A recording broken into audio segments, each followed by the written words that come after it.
A stranger said 6 words to her, 6 words that made her pull over and cry until she couldn't breathe. This is Amara's story. She wasn't having a bad day. She was having a bad life, and she had learned to call it normal. 260 pounds.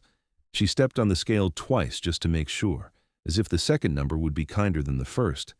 It wasn't. She was already late for her doctor's appointment, the one she'd been putting off for months.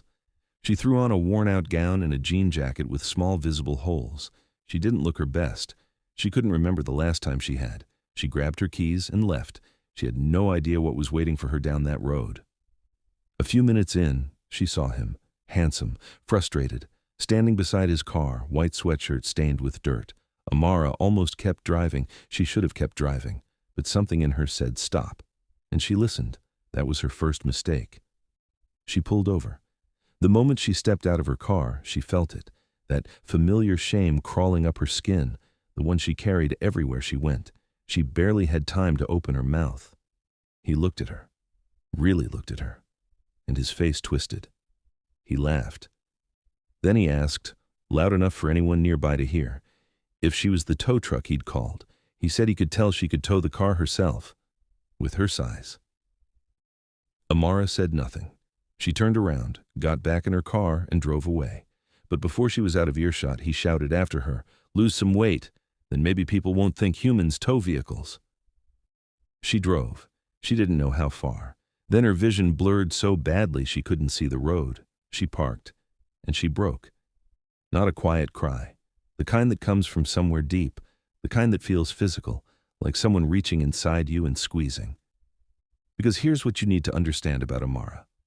She was 27, no relationship, one friend. She had spent years making herself small, quieter, less visible, less present, because she believed no one would ever want someone who looked like her. Today confirmed it. She was right. Again.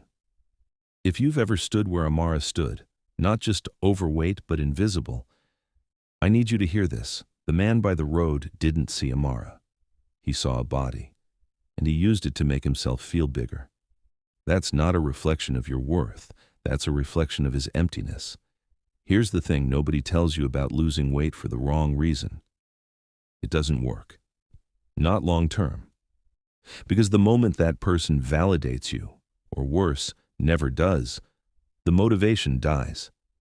And you're back to zero, except now you feel like you failed too. Do it for you. For the version of you that deserves to move through the world without that weight, the emotional one, not just the physical one. Do it for your peace, your confidence, your mornings. Every single other thing will follow.